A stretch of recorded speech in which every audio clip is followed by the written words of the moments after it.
Salut à tous, j'espère que vous allez bien.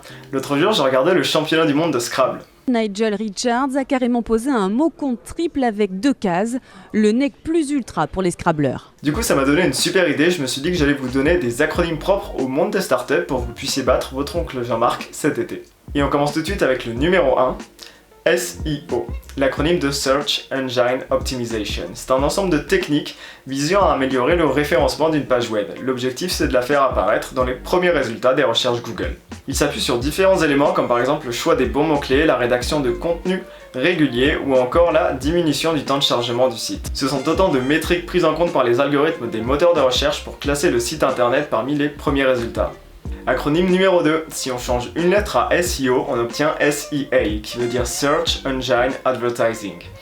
Ici aussi, le but est d'améliorer la visibilité d'un site web. Cependant, si le SEO s'appuie sur des techniques gratuites, le SEA quant à lui repose sur des outils payants comme par exemple AdWords, le service de publicité de Google.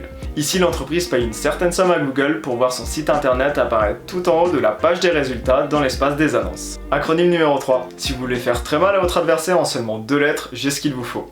Vous casez UX sur un mot compte triple et vous pourrez scorer 33 points. UX est un acronyme qui renvoie à l'expérience utilisateur.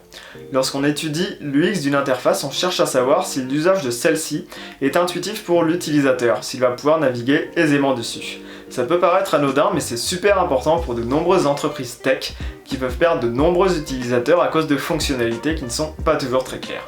Le designer UX est donc celui qui est en charge de penser et concevoir une interface la plus simple et claire possible pour l'utilisateur. Acronyme numéro 4, le MVP. Désolé pour tous les fans de NBA, je ne parlerai pas de Giannis Antetokounmpo, élu Most Valuable Player de NBA cette saison. Ici, on va plutôt parler de Minimum Viable Product. Prenons une startup qui aurait une idée d'application. Pour vérifier si le marché a un véritable intérêt pour cette app, elle peut lancer une première version appelée MVP. C'est une version épurée qui ne contient que les fonctionnalités essentielles au fonctionnement de l'application. On laisse de côté toutes les fioritures qui viendront s'ajouter par la suite. Prenons l'exemple de Snapchat, son MVP n'aurait qu'une seule fonctionnalité, celle de pouvoir s'envoyer des photos éphémères. Il viendra ensuite s'ajouter par la suite des fonctionnalités comme les stories, les articles de presse ou encore la géolocalisation.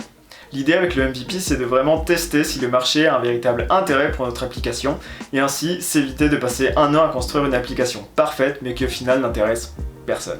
Et enfin, le 5e et dernier acronyme, c'est VC. 2 petites lettres qui renvoient au Venture Capital et qui désignent l'activité d'investissement spécialisée dans les startups. Les fonds de Venture Capital investissent des sommes d'argent dans les startups en échange d'un certain nombre de parts de ces entreprises en espérant les revendre avec une plus-value dans quelques années.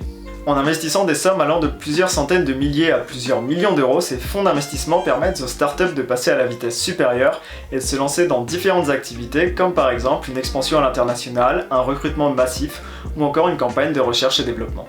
Voilà, c'est déjà la fin de cette vidéo, j'espère que ça vous a plu. Malheureusement, les acronymes dont on vient de parler ne sont pas encore reconnus par la Fédération internationale du Scrabble francophone.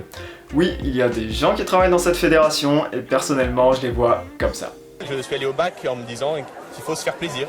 Là déjà pour fêter ça, ce sera un bon livre. Donc si vous pouviez partager cette vidéo pour qu'elle se fasse remarquer par les hautes instances du Scrabble international et que ces acronymes rentrent dans les règles officielles, ce serait vraiment le plus beau cadeau que vous puissiez me faire.